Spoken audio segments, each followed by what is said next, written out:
With that said, I want to bring on Daria. Daria, again, thank you so much for taking the time to join us today or tonight at your time. And it's pretty late there, so I appreciate you coming on. Thank you. Thank you so much, Alex. Thank you for inviting me. Thank you for this opportunity to um, get involved in this community more. I really enjoy your events, both in Pasadena and in Laurel Tavern. It's a great community, a lot of insights for me, and hopefully I can bring some of my own insights to the community. And this is what's exciting is, having, people like yourself that come on that want to collaborate and share with others. So that is awesome. I want to share a little bit about Daria and then I'll hand it off to you. So Daria is an architect and interior designer who uses her expertise to create stylish, functional spaces through her company, Bond Designs. Based in Los Angeles, she specializes in blending design and technology to deliver modern, impactful solutions. In addition to design, Daria is actively investing in real estate in Spain, leveraging her architectural background to identify and enhance high potential properties. Her entrepreneurial journey has been featured in Forbes, and she connects innovators through her tech newsletter and hosting private events. So, with that said, I'll hand it off to you. Hi, everyone. I just wanted to double check if you see my screen. There we go. We can see the presentation. Perfect, perfect. Hello everyone. Glad to speak to you today. Hopefully we can have a conversation, a lively discussion. I'd love to hear your feedback. I'd love to hear your experience, your opinions about this. I still consider myself to be a very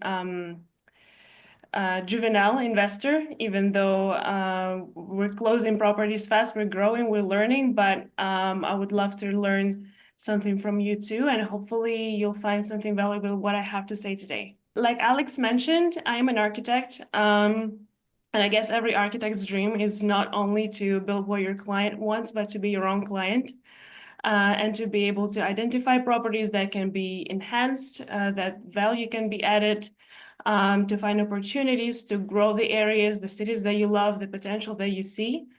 And this is what I'm trying to do as a as a passion project, as an investment project, as a passive income project, and you'll see how this has been working for us so far. As usual, I think that every investor should ask yourself, as in why you want to invest somewhere. We want to start with a why. For me, the reason to look beyond the US is starts with my background. I come from Europe. I am originally from Ukraine. I studied in Czech Republic in Prague.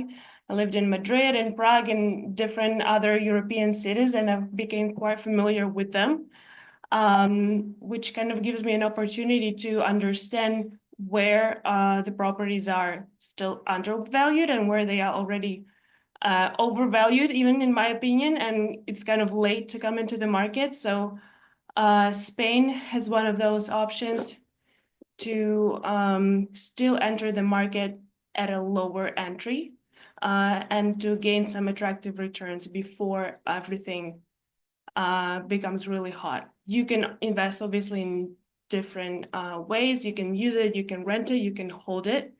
You can also build global wealth for yourself. If you're a US citizen, you're obviously looking for ways to grow your portfolio, to diversify it. And as a bonus option, I think Spain has one of the most beautiful locations on the coast. It has a really beautiful properties to see, and also very different environment from what we're used to.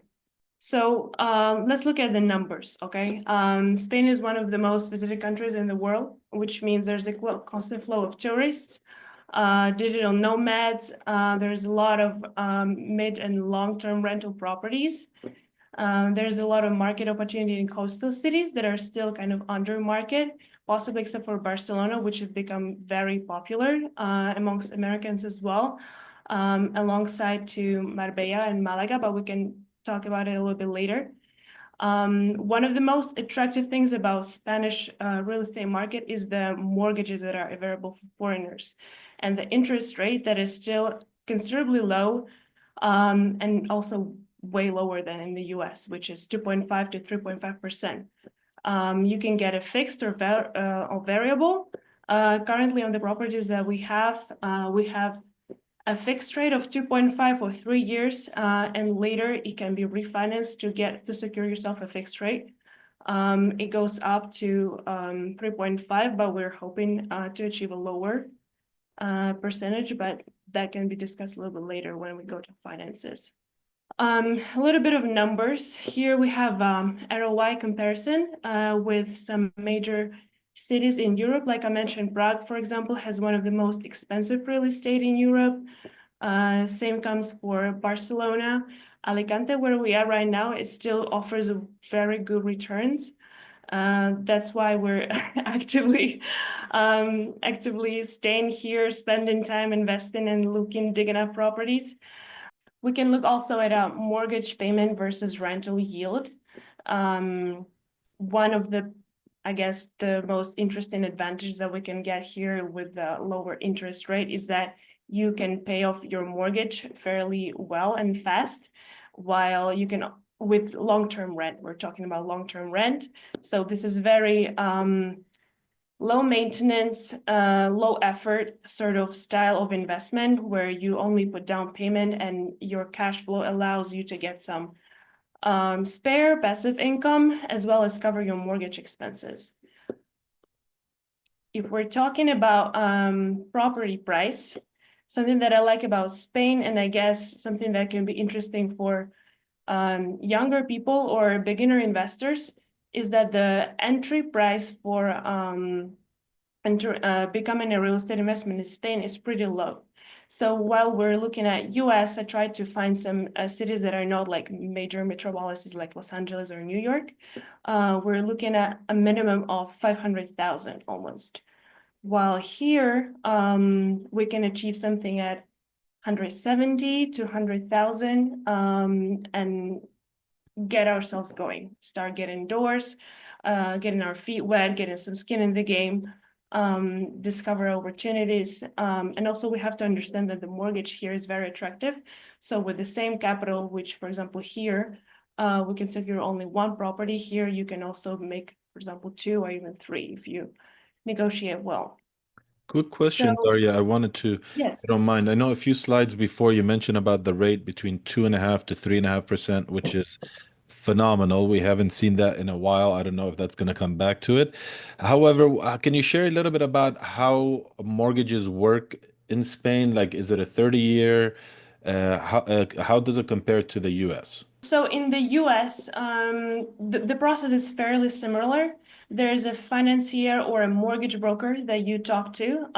Something that I'm working on here is getting a better connections and finding your own people that can help you with those things, have better connections with the banks and can provide you a better rate.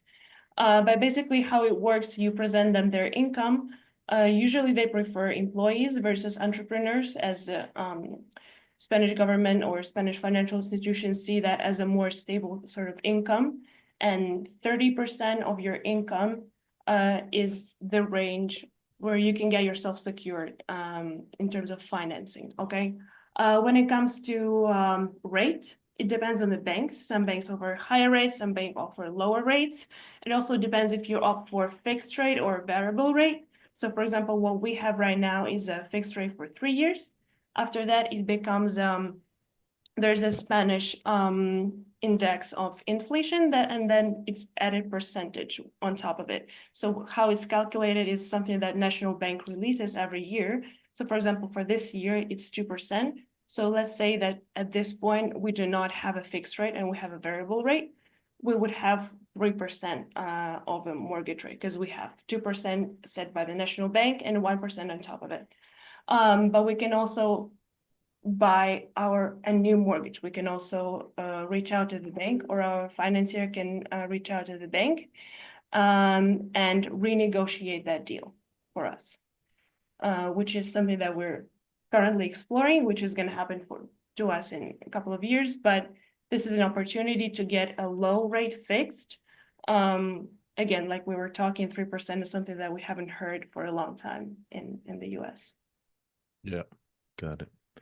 Thanks for clarifying that. That's awesome. We do have a question before, since I already interrupted you. So, as far as this will be recorded, towards the end, we'll let you know how you can get access to it. It's not going to be emailed out, but we'll definitely share the details with you.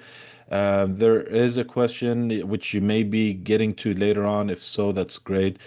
Jason asks, which city are you focused on? Yeah, so I'm gonna tackle that right now. So I Perfect. guess Perfect. your questions might be answered. If not, please don't hesitate to interrupt me after we finish with that section. I'll be happy to answer the questions. So let's talk about locations. So far, we're focused on the Mediterranean coast. I'm currently in Alicante. I'll show you later why. However, there's a lot of opportunity also in Barcelona, especially because it's a metropolis, meaning that there's a very attractive Airbnb market. However, it's been highly regulated lately, and we've been hearing rumors that it might be even more regulated by year 2029, but we'll see how that evolves. Madrid is also an interesting opportunity as, again, as a big city with a lot of students, tourists, people looking for a second home, people looking to relocate, other Europeans from northern countries. Attractive market. However, there, for example, if I were to buy there, I wouldn't buy, for example, in city center. I would buy on the southern side where the returns are more interesting. Here, we haven't explored yet. However, I've personally visited the Santander area and San Sebastian. Possibly some of you know the cheesecake that comes from the area. It's extremely beautiful. It's way colder. Well, not way colder, but colder than this coast, and possibly for Californians can be can be a little bit challenging, the change of climate. But if you're from let's say Boston or New York, you're gonna enjoy that coast a lot. Here it's closer to Portugal, so very famous area for US citizens to retire as well. So first in my list is Alicante. I think it's one of the best places to invest right now. Very affordable. The market is hot. I gotta say, the first property we bought almost a year ago, and it was easier to negotiate. There were less offers.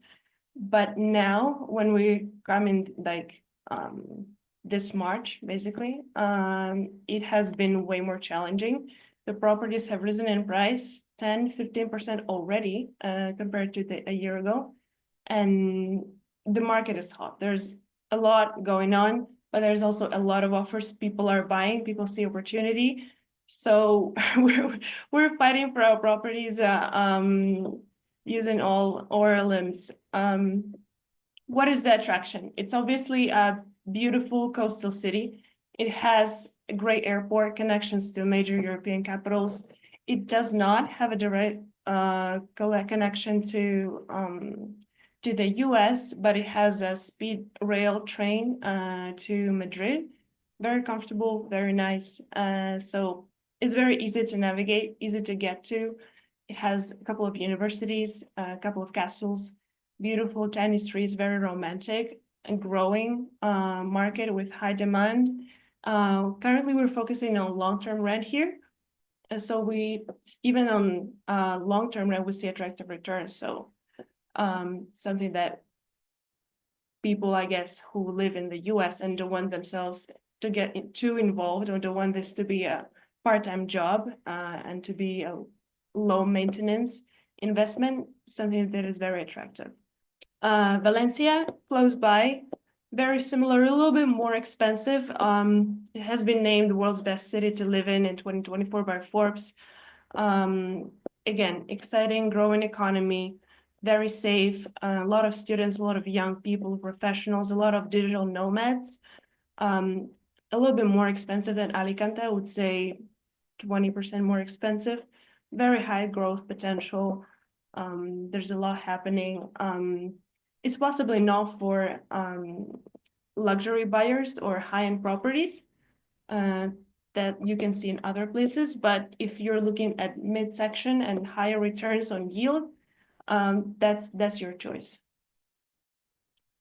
Malaga, Malaga is something like San Diego, possibly. It's extremely beautiful city, very nice, very mild climate, world-class amenities, all the brand stores. However, in my opinion, it has been already sort of discovered by the American investors. So the returns, I think, like if you enter this market, you're a little bit late to the high return game, but you're not late to the lifestyle. You're not late for beautiful retirement, very comfortable living, direct connections, Mediterranean lifestyle. So if you're looking for something that is more of a lifestyle upgrade and real estate investment, that should be your choice. Similar case goes for Marbella. I guess it's a city that you're more familiar with. It's has a little bit more of a reputation for being luxury, high-end, golf courses, beach clubs, a little bit more accustomed to American customers. So the service is a little bit of a different level. It's not just the European kind of aesthetic as it sometimes possibly may seem. Madrid. Madrid has grown a lot in the last few years. It has become a significantly more safe place.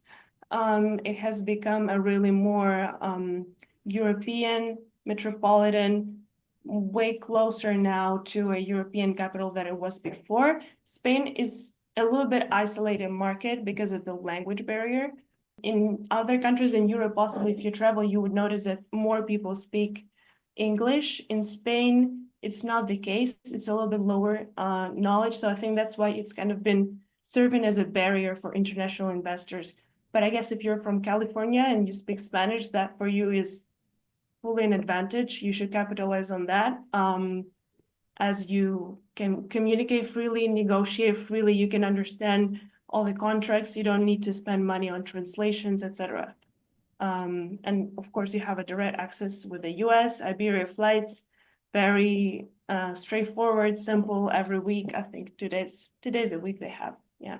Now, the Um, competition that you're talking about, do you notice the competition is mainly like foreign investors, like US investors, or is it are there like nationals as well? Other nationals as well. So I would point out a lot that since the war in Ukraine began, there's a lot of Ukrainian nationals buying properties in Spain. I would say all over in all sectors, both low and mid and higher range properties. A lot of Russians, possibly Israelis, and then also a lot of, especially on the coastal areas, a lot of Northern Europeans. So Okay. Norway, Sweden, Netherlands. They have miserable climate. They want to have a little bit of sun. They usually either buy apartment and stay for a couple of months in winter and then rent it out as midterm rental the rest of the year. Got it. Makes That is sense. a common scheme, yes. Yeah, so Barcelona, I guess everybody knows it. Very famous, very high market appreciation, high demand, really hot.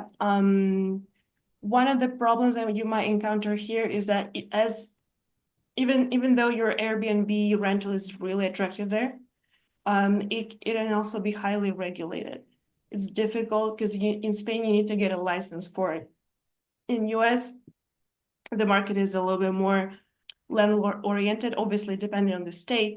But still, I would say the market is a little bit more leaning towards an investor. Everybody wants to capitalize. Here is a little bit more difficult. There's been some protests against tourists, etc. So I would be cautious. However, the properties are, I would say Barcelona is one of the easiest cities to invest in. They're accustomed to US clients. They know how US people operate. They can provide with very flowy process. They're not new.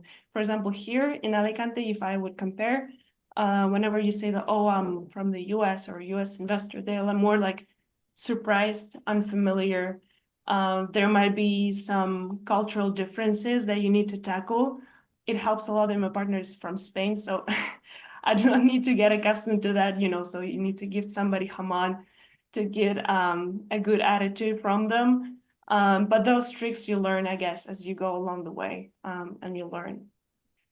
Sevilla is a little bit similar to New Orleans. It is very soulful, historical, it's full of character. There's a lot of beautiful architecture. It is a growing market like Alicante. Has a lot of students, digital nomads, lower entry price points. So in this way, very attractive. It is obviously not for high-end luxury properties. You might focus on developing them. However, I would look for example, 10-year horizon here. So it's not in the position yet, I would say, to focus on the higher end or mid-high or high properties. Have I answered your question? I think Jason. Yeah, there's one more question. Jason mentioned, has Spanish government restricted foreign buyers and Airbnb? No. So the Spanish government wants to discourage foreign buyers. They want to protect their national market. However, they haven't made any steps to achieve that. They claim that they want to raise the property tax, but there's a little bit of a nothing sandwich. It's a little bit more of a threats and a populist agenda because they've been saying it from 8 years ago, and ever since that it happened. With Airbnbs, it has always been difficult. You need to have a license. However, again, you need to have a license, but I open Airbnb app here and I see a lot of properties. I personally do not think they all have licenses. Yeah, they still operate. So it depends how risky you're willing to get. The fines here are obviously way lower than in the US, so you need to do your own research. You need to understand how what strategy you're willing to apply to your own properties, how aggressive you want to be, and make your informed decision based on that. And has that restriction been due to like oversaturation or what was the reason there? Well, the reason has been is basically that the government is worried that foreigners are going to price out the Got local it. people out of the market. I kind of think it's a populist agenda in a way because that is happening in every European city. It's a phenomena of gentrification. It's a it's a consequence of globalism. It's a consequence of the world being connected by flights and people being able to travel. You cannot avoid that. You do the same within the United States. You do the same within the Europe. Um, you cannot avoid that, in my Yeah. opinion. Yeah. And regarding the tax that you mentioned that they've been talking about increasing it or a threat, is that just on foreign investors or is it across the board in general? Well, they want to make it this tax on every non-Spanish national. Okay. However, that's what I've been saying forever.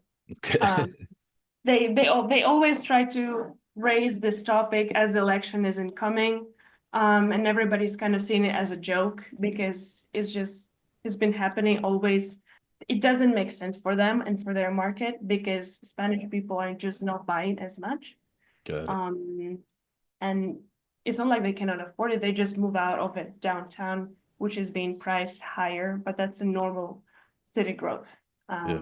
Every country experiences that as it matures, as the market matures, as it grows. So if you want to have more, if you want to see growth, you would have to see somebody outgrowing Mm, basically the region. Yeah. sweet. We have more. So thank you for these questions. They're great. Keep them coming. So Judy's asking, is there a retirement visa? I think there are programs like this. Spain used to have a golden visa program, which has ended, I think, this March. This program basically meant that if you invest $500,000 into Spanish market, you could get a golden visa. They ended it because everybody was interested. Yeah. And they got scared over what they offered to the world. However, there's ways around it. There's a retirement visa. I'm not too familiar with the process, so I don't want to answer with a question that I'm not informed at. From what I know, though, that is a thing. because certain places are way more popular for retirement as others. For example, Marbella is one of them. Malaga is one of them. You basically see a lot of Californians moving to Malaga. Again, like I mentioned, it's very similar to San Diego. Cool. Yeah, just as best as you know, I know these are a little bit off of the investment, but this ties into another question. It says, how long do you have to own in the country to get a citizenship? And is there time required to spend there or list as primary residence? So I think to maintain a residency and a tax residency, you have to stay in the country more than 180 days. In terms of getting a residency, I think it requires at least 3 years of holding a long-term resident card. Again, I would double check that with a visa lawyer. But that is sort of the common knowledge. I guess it depends also on the passport. For US citizens, it's generally more or less of an open door. If you have a Mexican passport, 2 years and you can basically become a Spanish national. So it really Great. depends. Cool. And would you get tax benefits if you are a Spanish citizen? Yes. So for example, if you are a Spanish citizen, okay, so if you are to buy a property, hold it, and then sell it, if you're selling the property and you are not a Spanish citizen, you have to pay a 3% fee, which is Mm, called a plusvalía. If you are a Spanish citizen, you don't have to pay that fee. So if you were to do fix and flipping, yes, that is a significant benefit to you because this 3%, you don't have to pay it. If you're just buying and holding in a way that doesn't interest you that much. In terms of taxes, there's treaties in between Spain and the US, which means that you only have to pay the tax in one country. Usually you pay the tax in Spain, um, especially if you're from California or a state with a higher taxation. So you have to pay a tax on your rental income in Spain, and then you don't have to pay it in the US because there's treaties, but you do have to report that you paid it. cool. That's all we have for now for questions. So let's move to the process of acquisition. Here I have some questions to do help you determine your goals and priorities. I think you can tackle that later.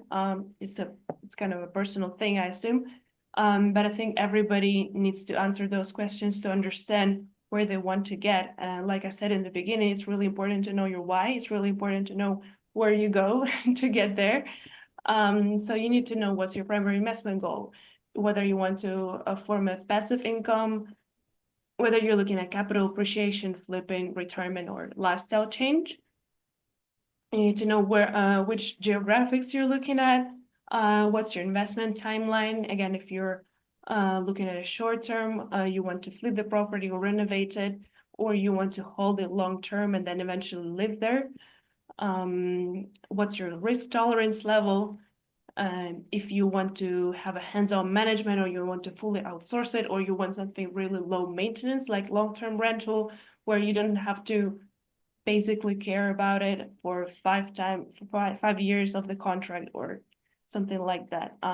Obviously your budget and tax or legal considerations, for example, residential pathways, tax liabilities, retirements, etc. So if we're looking at the process here, I have lined up the steps and also how long does it take. I would say possibly some of the steps you can kind of interchange in between themselves. For example, if we're talking about securing finances, you can start talking with a mortgage broker in the very beginning to understand your options, even though you somewhat know them already. You want to start that process so you can have it ready, and whenever that gives you leverage over in negotiation, saying like, hey, I can have this ready tomorrow. I can sign the mortgage tomorrow. You get your down payment. Everything is done. So this kind of stuff always helps to have an ace up your sleeve. It also helps to know a good financier who can get you a good deal. So that's something that we're working on currently. Luckily, we stumble upon really good people. I would be happy to recommend them to you later. Okay, so let's talk about acquisition process. Research and goal setting, again, first step of everything. Property search and financing, like I mentioned, you can sort of flip them together. You can start searching, or you can send your documents for the financing analysis and do your search in the meantime.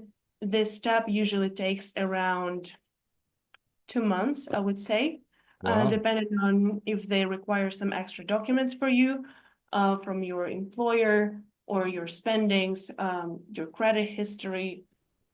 Possibly your credit score is not needed here as it's not applicable, it's not a thing. But they're going to look at your income. They're going to look at your current mortgage if you have one in the US, how much you're spending on rent, how much you're spending on your life in general. This is going to determine how much money you can secure in the mortgage.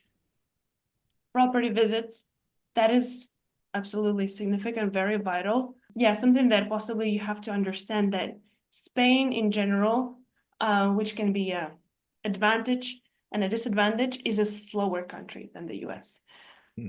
What does that mean? It means that you have a slower lifestyle, you're less stressed, everybody is just more chill. But that also means that all this process and bureaucracy can take way longer. They can be way less efficient, they can be only paper-based, and they work Monday and Wednesday from 11 a.m. to 2 p.m. And there's no other way you can access them uh, aside this time. So Monday that can and be Wednesday, challenging. just 2 days? Sorry, Just 2 days? that is easily happening. Yes. Wow. Yeah. Yes. That's a So lot. banks opened on Saturday. Forget about it. For me, it was a it was an absolute like groundbreaking news when I moved to the US and I discovered that is a thing and how much more efficient life can be. Yeah. Something to be accounting for. But then again, you understand that people here are just not focused on work, which can be a plus because the fees are lower. For example, the buyer here doesn't need to have an agent, so you avoid having to pay this fee. Or the fees that you pay for a lawyer are significantly lower, something that you would pay in the US easily 5,000 for. Here you have to pay 500. So those things are really lucrative if you are looking to enter the market and you don't want to put all your life savings into it. Um, it's just the life does not revolve around capitalism and making money. It is more about the lifestyle, family, community, and watching football. Yeah. Okay, moving on. Making an offer and signing a reservation agreement. So this step can take either really little time or really long time because your offer can be rejected, or if you make a really good offer, it can be accepted immediately. Or you get an offer, you get rejected, you put another offer, then in the meantime, you find another property, so you retrieve your offer. This is a game of negotiating. This is the game of knowing people, of reading the market, of knowing the potential of the property, seeing where rent can go up, where you can convince your neighbors to put an elevator and increase your property price by 20%. All these little details are playing a significant role into how you negotiate, how much you can negotiate down, whether it's worth negotiating at all, because some people can be just not interested in selling really. I don't know if you possibly even encountered here in the US market too. So some people just put it out there, but they really are not in a rush at all, like at all. So they don't care if they don't sell their property in next 3 years. They're just gonna Wow. wait for their magical offer. So you need to understand and spot that just simply to not waste your time. Interesting. After you've been successful and sign your reservation agreement, this process is pretty straightforward from then on. You conduct your due diligence, you check with the lawyer the property, that the property is not in lien, that the owner is actually the owner. Either you or the person who you assign as has your power of attorney can sign the documents for you, get the keys, and basically you're a landlord. Um, Congratulations. A lot of good things happen after here because a lot of properties are being sold as ready to rent. For example, the property that we bought last year that I'm currently in, actually, It has been sold with everything, including the chair that I'm sitting on, including an iron. So the people just leave the apartment as is, and you can rent it out in 2 weeks. Things happen really quickly. You can find tenants really quickly, and you virtually don't lose money on, you don't even pay your mortgage out of your own pocket because you get rental income very fast. Okay, so I've also started working on helping others invest here because I understand that this process might seem somewhat uh, foreign or unfamiliar or difficult for your citizens. So we can go through it or you can just get yourself acquainted. Basically, like we can help you find good vendors, good people, because I feel like that's an opportunity for both sides. I would love to bring them more business. I would love to introduce them to good clients with goodwill and recommend professionals who've done a really good job for me. So I think that's a win-win situation. But most importantly, possibly, I would like to go over the case study of the purchase that we made last year to kind of understand the financials and see the real cost, because we've been talking a lot about some additional costs, taxes, how does that work, what's the rent. So the apartment that we bought here, the one that I'm currently in, as we're closing other apartments, it's a 3-bedroom apartment on the 4th floor. The area that we're in is a little bit off center, but it's growing rapidly. The rent has been growing. So we identified it as the one with the most potential. Kind of interesting, when you see the bagel shops popping up, the rent is about to go up. Original price here was 110,000 euros. We negotiated it down to 98. So you can see here that we were able to negotiate really well. However, for example, this year it's already getting way more difficult to negotiate the price down. Commission to the seller, 3%, 3,000 euros to make an offer. So sometimes they do require you to put a deposit to make an offer. If your offer is not accepted, you get the money back. So it's in a way to prove that you're a serious buyer. Sometimes I do that, sometimes I don't do that, depends on the seller. Total cost. So total cost we've been calculating, and includes the tax, legal costs, home and life insurance. You're obligated to get both of them, the insurance of your property and your personal life insurance. Power of attorney that was necessary to sign as we weren't here. Financial agent costs, that's for a mortgage broker. Excuse me. Cleaning fee to clean the apartment, gas check. A lot of the apartments here have gas stove or gas water heater, so we always want to check that just to avoid any unpleasant surprises with tenants, and change of locks. So basically, these are the costs to prepare apartment for ready to rent, which the total cost was this much.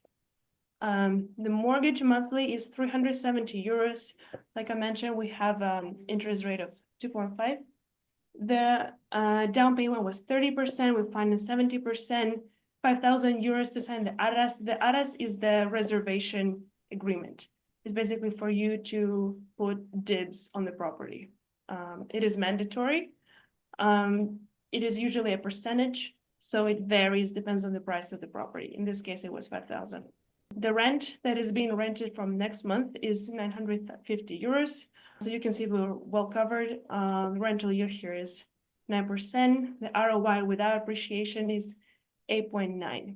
The current price, which we've been exploring the apartments in the building next to us in this similar condition or a little bit worse condition, is 130,000 euros currently. So we can see already that not even, well, almost a year ago, we see a price increase. So it has actually been almost impossible for us to reach this price currently as we are buying more. The current price of negotiated down has been 115.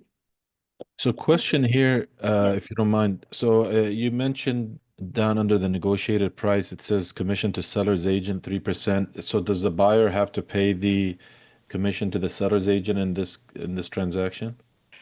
That depends. Sometimes the commission is already included in the price. Sometimes it's not. In this case, it was not included. Sometimes the price listed already includes the commission. It kind of depends on what strategy the agency uses. If they want to disclose their commission rate right away and kind of introduce the buyer to the overall cost, or they want to not mislead, but try to lure more interested people by lowering down the price by subtracting the Gotcha. commission. Yeah. Gotcha. Makes sense. This ties with a question from Tony. Tony mentioned, do you need to work with agents or can you do for sale by owner? And also, what's the process of getting a license in Spain? You do not need an agent as a buyer. Um, so the question about the license in Spain, do you mean a license as in As an buy agent, I'm assuming. as an agent for a buyer But or maybe, a yeah, Tony, you seller? can clarify that if you can specify.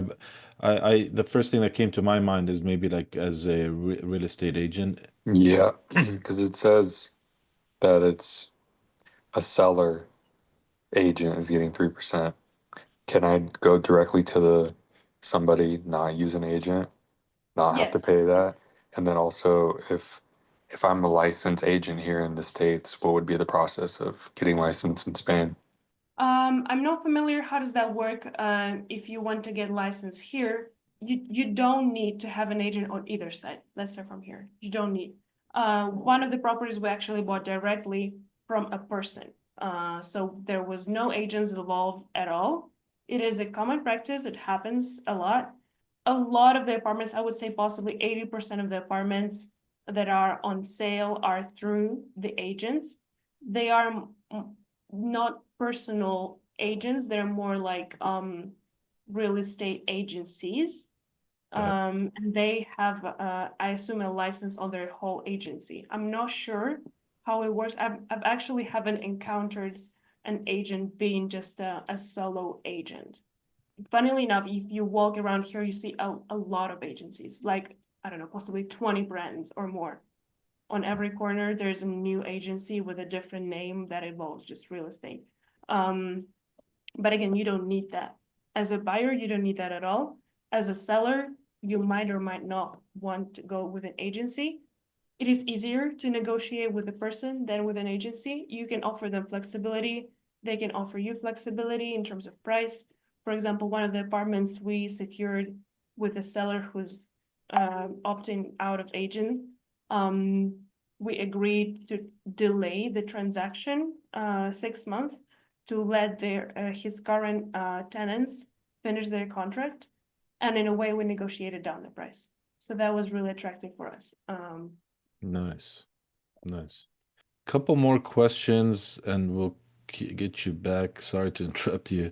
Nee is asking two things. Let's start with the second question. Does sellers and seller agents treat you differently if they see you're an international buyer? Do you notice any difference there? I wouldn't say that, no. They're pretty used to international buyers. I wouldn't say they're used to US buyers in Alicante, but they're used to international buyers. Got it. There, like I mentioned, there's a lot of Russians, Ukrainians, Israelis, a lot of Europeans, so that's not uncommon. And then another question from me, and this may be, you'll answer that. Now, you mentioned, you're building the business where you can help people as well, like find these deals. She's asking, or he's asking, sorry, are you looking for more investors and how does the deal work? Yes, so that would possibly be a more private conversation, because I'm looking to grow myself as an investor too. And we're currently purchased the property that has the potential to develop, meaning that we might be in a position to raise capital to develop it, to build a couple more floors, a couple more units.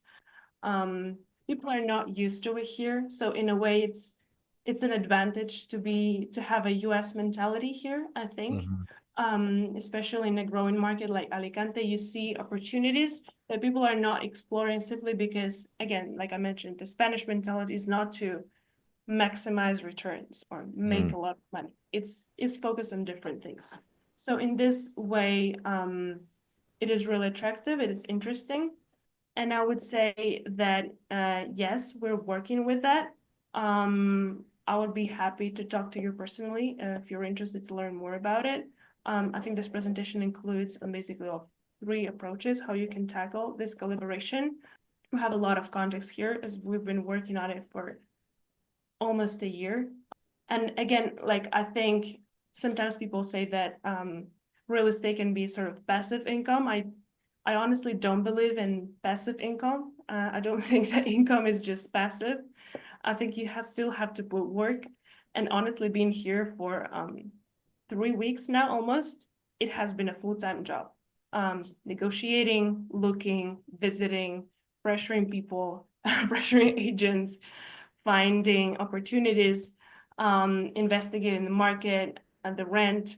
Sometimes you encounter things that are may not be as straightforward. People might be willing to trick you. So you have to be very vigilant, but it's also fun. I have to admit, I guess we're all here in this conversation because we find it fun. We And love the grind. yeah, we love the grind, we enjoy it. So I'm in here for it for sure. So the quick answer is absolutely yes, she is looking for more investors. Reach out to her offline. Towards at the end, she'll share her contact information, of course, and ways you can reach her. So yeah, definitely, if you have any questions or you want to look at opportunities to explore a collaboration, definitely connect with Daria at the end. Correct, correct. Do we have more questions, or is there anything that you want to explore a little bit more in depth? If anybody has any other questions, please put that in the chat below. Otherwise, we are good to go. And, again, Alex, I have one more thing to say, if I may. yes. I have that all compressed in a real estate guide. I think I showed it to you Yes. before. So it's a really like comprehensive document because this is a presentation. It doesn't have much text or details, for example, here, right? Mhm. So I'll be happy to share with everybody present here. It has everything that I taught, everything that I said in text, so it's possibly easier to digest, to look at it afterwards. I'll be happy to share with everybody present today. I really appreciate your time and your questions. Would be happy to share. I appreciate that. And also, yeah, once you send that over to me, I'll also share that with everybody. One last question before we jump off. We have Tony's asking, how is North Spain, like Bilbao? It is beautiful. I've been there. I haven't explored buying there. I think we're possibly going to look in October. October is kind of considered to be here a lower season, which is easier season to negotiate. So I think this is going to be our next destination. Our goal here was to close 7 properties, which hopefully is going to happen in a couple of months. Apart from that, it is a beautiful region and growing one. It has to be also on the cheaper side. So I imagine that would be an interesting market to investigate 100%. Very, very cool. All right. Well, if no more questions, that it is time for us. Thank you so much, Daria. I think it's Thank late you enough so for much. you. Go out and celebrate. Congratulations. And thank you, You too. everybody, for being on here. And we look forward to seeing you on the next webinar. And again, if you're in LA, come by April 8th, 6:30 p.m. in Pasadena. Again, check out our YouTube channel. Please support us, subscribe, and like the videos. And until next time, Thank you so much, guys. thank you.